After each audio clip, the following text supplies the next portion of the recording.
Advocate C Shukkur, ഇപ്പോൾ ഈ cinema മേഖലയിൽ വലിയ മാറ്റങ്ങൾക്ക് തുടക്കം കുറിക്കുന്ന വെളിപ്പെടുത്തലുകൾ വന്നുകൊണ്ടിരിക്കുന്നു. AMMയിലെ എക്സിക്യൂട്ടീവ് കമ്മിറ്റി തന്നെ രാജിവെച്ചിരിക്കുന്നു. അപ്പോൾ ഈ പ്രത്യേക സാഹചര്യത്തിൽ ഈ നയരൂപീകരണം ഇനി എങ്ങനെയാകണം മലയാള സിനിമ എന്ന ആലോചനകളിലേക്ക് കടക്കുമ്പോൾ, അതിൽ ഹേമ കമ്മിറ്റിയുടെ നിർദ്ദേശങ്ങളടക്കം അവിടെ മുന്നിലുള്ളപ്പോൾ, ഈ ആരോപണ വിധേയൻ എങ്ങനെയാണ് ഈ സമിതിയിൽ തുടരുക, നയരൂപീകരണ സമിതിയിൽ ഉണ്ടാവുക? അതിൽ നിന്ന് ഒഴിയാൻ ആവശ്യപ്പെട്ടിട്ടും ഇപ്പോഴും ഒഴിയാതെ നിൽക്കുന്നു.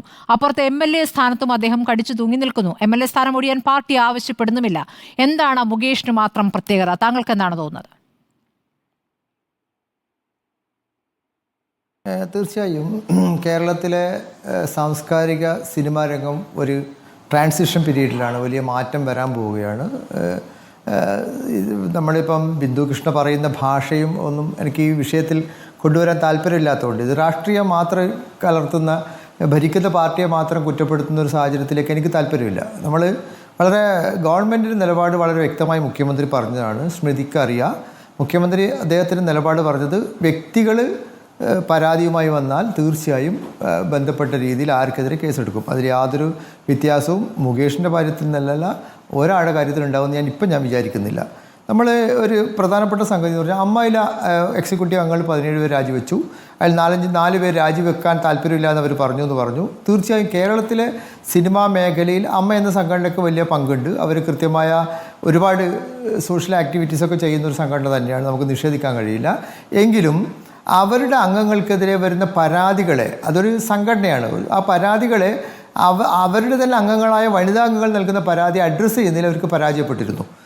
പല ഘട്ടങ്ങളിലും കൃത്യമായി അത് അഡ്രസ്സ് ചെയ്യുകയോ അതിന് പരിഹാരം ഉണ്ടാക്കുകയോ ചെയ്തില്ല എന്ന് മാത്രമല്ല, അത്തരം കുറ്റകൃത്യങ്ങളിൽ പെടുന്ന പുരുഷന്മാരെ സഹായിക്കുന്ന പല സമീപനം ഉണ്ടായി. ഇപ്പം തന്നെ അമ്മയുടെ ഭാരവാഹികളായ, അമ്മയുടെ ആക്റ്റീവായ പല അംഗങ്ങളും 2017 നമ്മുടെ നടിയെ ആക്രമിക്കുന്ന കേസിൽ പോലീസിന് കൊടുത്ത 161-ഉം അതിനുശേഷം മജിസ്ട്രേറ്റ് മുമ്പാകെ കൊടുത്ത 164-ഉം ആ മൊഴിയിൽ ഉറച്ചു നിൽക്കാതെ ആ പ്രതിയാക്കപ്പെട്ട ആളെ, 10ാം പ്രതിയാക്കപ്പെട്ട ആളെ സഹായിക്കുന്നതിന് വേണ്ടിയിട്ട് സെഷൻസ് കോടതിയിൽ മൊഴി മാറ്റി പറഞ്ഞ കാര്യം നമുക്കറിയാം. അത് റിപ്പോർട്ടർ വിശദമായി ആരൊക്കെയാണ് മൊഴി മാറ്റിയെന്നൊക്കെ പറഞ്ഞിട്ടുണ്ട്.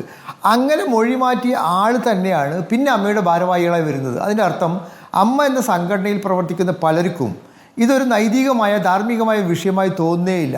അതിൽ മാറ്റം വരാൻ ഹേമ കമ്മിറ്റി റിപ്പോർട്ടും അതിൽ തുടർന്നുണ്ടായ സംഗതികൾ വളരെ പ്രധാനപ്പെട്ടതാണ്. അപ്പം മുകേഷ് അടക്കമുള്ള ആൾക്കാരും, അദ്ദേഹം വലിയ വളരെ സീനിയറായ ഒരു ആർട്ടിസ്റ്റാണ്. കേരളത്തിലെ ഒരുപാട് ഫാൻസില്ല ആളാണ്. നമ്മളൊരു കാര്യം മനസ്സിലാക്കേണ്ടത്, ഇപ്പം ശ്രീമതി ബിന്ദു, അവർ പറഞ്ഞല്ലോ, മന്ത്രി വീണ ജോർജുമായി നേരത്തെ ഇന്ത്യ വിഷനിലെ സമയത്ത് നടത്തിയ ഇൻ്റർവ്യൂ നമ്മളൊക്കെ കാണുന്ന ഇൻ്റർവ്യൂ ആണ്. അതൊരു പ്രത്യേകത. ആ ഇൻ്റർവ്യൂ എന്ന് പറയുന്നത് അതൊരു ഡൊമസ്റ്റിക് വയലൻസുമായി ബന്ധപ്പെട്ടൊരു സംഗതി. ക്രൈം നടക്കുന്നത് within the wall of their ഹോമാണ്. ആ സ്ഥലത്ത് നടക്കുന്ന ഒരു കുറ്റകൃത്യത്തെ സംബന്ധിച്ച് പൊതുജനങ്ങൾക്കൊരു പരിധിയുണ്ട് ഇതിൽ ഇടപെടുന്നതിൽ. പ്രത്യേകിച്ച് അവരുടെ ഭാര്യ ആർട്ടിസ്റ്റാണ്, വളരെ ശ്രദ്ധേയമായ സിനിമയിലുണ്ടായിരുന്ന ഒരാളാണ്. അവർ പോലീസിലോ ബന്ധപ്പെട്ട സ്ഥലങ്ങളിലോ പരാതിപ്പെട്ടിട്ടില്ല എന്നാണ് എൻ്റെ അറിവ് കേട്ടോ. അറിവ് തെറ്റാണെങ്കിൽ കറക്റ്റ് ചെയ്യുക. അവർ പരാതിപ്പെടാത്ത കാലത്തോളം മുകേഷിനെതിരെ അന്നൊരു കേസും വന്നിട്ടില്ല. അതിനുശേഷം ഉണ്ടായ മീറ്റു വന്ന സമയത്തും മീറ്റുവിൽ വന്നയാളും ആരും പോലീസിൽ പരാതി കൊടുത്തുകയോ കേസാക്കുകയോ ചെയ്തിട്ടില്ല. അതിനുശേഷം ഇപ്പോഴുണ്ടായ സംഭവം ഹേമ കമ്മിറ്റി റിപ്പോർട്ട് വന്നു. ഹേമ കമ്മിറ്റി റിപ്പോർട്ട് പുറത്ത് വിട്ടതിന് ശേഷം പിറ്റേ ദിവസം മുഖ്യമന്ത്രി വിളിച്ച പത്രസമ്മേളനത്തിൽ അദ്ദേഹം പറയുന്നത് വ്യക്തിപരമായി പരാതി ലഭിച്ചാൽ കേസെടുക്കാൻ കഴിയും. അപ്പോൾ നമ്മളിപ്പോൾ ഈ SITക്ക് അധികാരം ഉണ്ടോ എന്നൊക്കെയാണ് ഇപ്പം ഭയങ്കരമായ ചർച്ച. സ്റ്റേഷൻ ഹൗസ് ഓഫീസർക്കാണ് FIR രജിസ്റ്റർ ചെയ്യാനുള്ള അധികാരം. SIT രൂപീകരിക്കുക എന്ന് വെച്ചാൽ മുഖ്യമന്ത്രി പറഞ്ഞിട്ടും പലരും പരാതിയുമായി മുന്നോട്ട് വരാൻ തയ്യാറായില്ല. ആ ഘട്ടത്തിൽ പരാതിയുള്ളവർക്ക് പരാതി ഫ്രീ ആയി, യാതൊരു സമ്മർദ്ദവുമില്ലാതെ, കൊയേഷൻ ഇല്ലാതെ, അൺഡൂ ഇൻഫ്ലുവൻസ് ഇല്ലാതെ, ഒരു സമ്മർദ്ദവുമില്ലാതെ പരാതി പറയാനുള്ള സ്റ്റേജ് ഒരുക്കുക മാത്രമാണ് SIT ചെയ്യുന്നത്. നമ്മൾ മനസ്സിലാക്കേണ്ട, SIT എന്ന് പറയുന്നത്, നമ്മളിപ്പം പീഡനത്തിന് വിധേയമായ കുട്ടികൾക്ക് കൗൺസിലിംഗ് കൊടുക്കാറുണ്ട്, ഈ ഇരയാകപ്പെട്ട സ്ത്രീകൾക്ക് കൗൺസിലിംഗ് കൊടുക്കാറുണ്ട്, അവരുടെ മാനസിക ശക്തി വർദ്ധിപ്പിക്കാൻ വേണ്ടി വ്യത്യസ്തമായ രീതികൾ നമ്മൾ പ്രയോഗിക്കാറുണ്ട്. അങ്ങനെ നേരത്തെ ഉണ്ടായ പല അക്രമങ്ങളിലും ക്രിമിനൽ കേസ് എടുക്കേണ്ട ആരോപണങ്ങൾ ഉയരുമ്പോൾ ശ്രീ അഡ്വക്കേറ്റ് സി ഷുക്കൂർ, ഇവർക്ക് മാനസികാരോഗ്യം വർദ്ധിപ്പിക്കാനുള്ള ചികിത്സ നൽകാൻ ഇപ്പോൾ സർക്കാർ തുനിയേണ്ട, അതിന് വേറെ സംവിധാനങ്ങൾ ഉണ്ടല്ലോ. ഇപ്പോൾ സർക്കാർ ചെയ്യേണ്ട, സർക്കാരാണല്ലോ ഹേമ കമ്മിറ്റി റിപ്പോർട്ട് മേൽ നടപടി. ഞാനൊന്ന് പൂർത്തിയാക്കട്ടെ.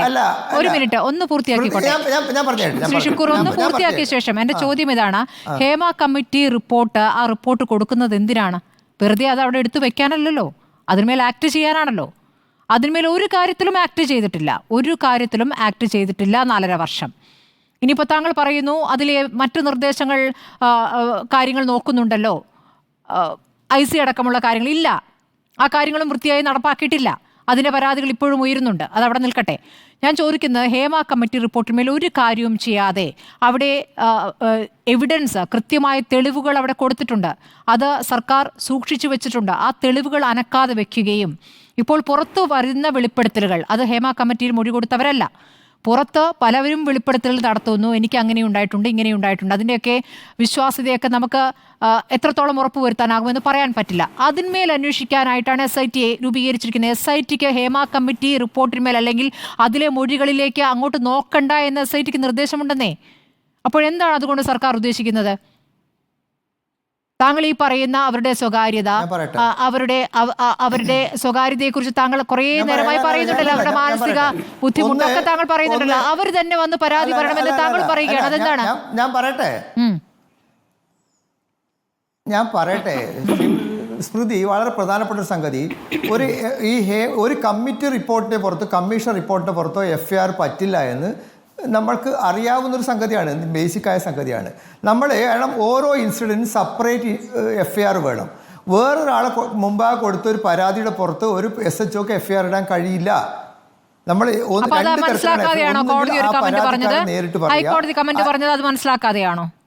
ഞാൻ പറയട്ടെ പ്ലീസ് സ്മൃതി, ഞാൻ പറയുന്നത് കംപ്ലീറ്റ് ആക്കട്ടെ. നിങ്ങൾ ഇടയിൽ കയറി പറയല്ലേ.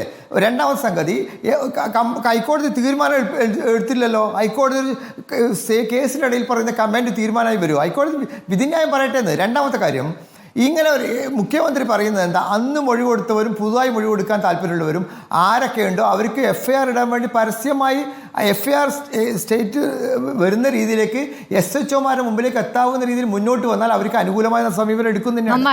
സ്മൃതി പറഞ്ഞ വളരെ തെറ്റായ സംഗതി, നമ്മൾ പറയുന്നത് വളരെ തെറ്റായ സംഗതി എന്ന് വെച്ചാൽ, ആ റിപ്പോർട്ടിന് പുറത്ത് തീരുമാനങ്ങൾ നടപ്പാക്കിയിട്ടുണ്ടെന്നേ. 4 സിനിമകൾ വനിതകൾ ഉണ്ടാക്കിയിട്ടുണ്ട് കേരളത്തിൽ. ആ റിപ്പോർട്ടിന് ശേഷം ഉണ്ടായ സംഗതിയാണ്. ഡൈവോഴ്സ് എന്ന് പറയുന്നത് 4, നിങ്ങളുടെ സുഹൃത്ത് വിധു വിൻസെന്റ് അടക്കം സിനിമ നിർമ്മിച്ചത് ഗവൺമെന്റ് സഹായത്തോടെയല്ലേ, ഞാൻ മനസ്സിലാക്കിയെടുത്തോളം. 4 സിനിമകൾ നിർമ്മിച്ചിട്ടുണ്ട്. വളരെ നേരത്തെ തന്നെ മുന്നോട്ട് വെച്ച ആവശ്യമാണ്. അല്ലല്ല നമ്മള് റിപ്പോർട്ടിലെ നിർദ്ദേശങ്ങൾ അടക്കം ഇനി കോൺക്ലേവിൽ ചർച്ച ചെയ്യുമെന്നല്ലേ മന്ത്രി സജി ചെറിയാൻ പറഞ്ഞത്? ശ്രീ ഷുക്കൂർ, താങ്കൾ ഇപ്പോഴും പറഞ്ഞുകൊണ്ടിരിക്കുന്നത്, താങ്കൾ ഒരേ സമയം പറഞ്ഞുകൊണ്ടിരിക്കുന്നത് ഇവരുടെ മാനസിക പ്രശ്നം, മൊഴി കൊടുത്തവരുടെ മാനസിക പ്രശ്നം, അവർക്ക് ഒരു കൗൺസിലിംഗ് കൊടുക്കുന്നതിനെ കുറിച്ച് വരെ താങ്കൾ വ്യാകുലനാകുന്നുണ്ട്. ഒരേ സമയം അവർ തന്നെ SHOയുടെ അടുത്ത് പോയിട്ട് പരാതി കൊടുക്കുകയും വേണം. വിചിത്രം തന്നെ. അല്ലെന്നേ, നമ്മൾ SHOയുടെ അടുത്ത് കൊടുക്കുന്ന പരാതി കൊടുക്കേണ്ട സ്റ്റേജിലേക്ക് അവർ എത്തിക്കണ്ടേ? അവർക്ക് ധൈര്യം കൊടുക്കുന്ന ഒരു സാഹചര്യം ഉണ്ടാവേണ്ടേ? നിങ്ങൾ പല ഘട്ടങ്ങളും പറയുന്നത് വളരെ ശക്തന്മാരാണ്, ഈ സിനിമാ മേഖലയിൽ അതിശക്തന്മാരാണ്, അതിശക്തന്മാർക്ക് എതിരെ ആരും പരാതി കൊടുക്കാൻ ധൈര്യം വരില്ല. അങ്ങനത്തെ ഒരു സാഹചര്യം കേരളത്തിൽ ഇല്ലാന്ന്. ധൈര്യം കൊടുക്കുന്ന ഹേമ കമ്മിറ്റി റിപ്പോർട്ട് കിട്ടിയ ശേഷം ശ്രീ ഷുക്കൂർ, ധൈര്യം കൊടുക്കുന്ന ഒരു നടപടി സർക്കാരിന്റെ ഭാഗത്തുനിന്ന് ഒരു നടപടി താങ്കൾക്കൊന്ന് വിശദീകരിക്കാമോ? 4.5 വർഷം അതിന്റെ ഭരണത്തിരുന്നു. അതിനുശേഷം നടത്തിയ പ്രതികരണങ്ങൾ, ആർക്കാണ് ധൃതി, ആർക്കാണ് തിടുക്കമെന്നുള്ള ചോദ്യം, അതിനുശേഷം നടത്തിയ പ്രതികരണങ്ങൾ, ആരോപണ വിധേയരായവർ, പ്രതിക്കൂട്ടിലായവർക്ക് പിന്തുണ നൽകുന്ന പ്രതികരണങ്ങൾ, പ്രഗത്ഭൻ, വിദഗ്ധൻ, എന്തൊക്കെ കേട്ടു? തിരിച്ചെത്താം ഇടവേളയ്ക്ക് ശേഷം. അല്ല, നമ്മൾ അതെല്ലാം കഴിഞ്ഞില്ലെന്ന്. നമ്മളെ അതൊക്കെ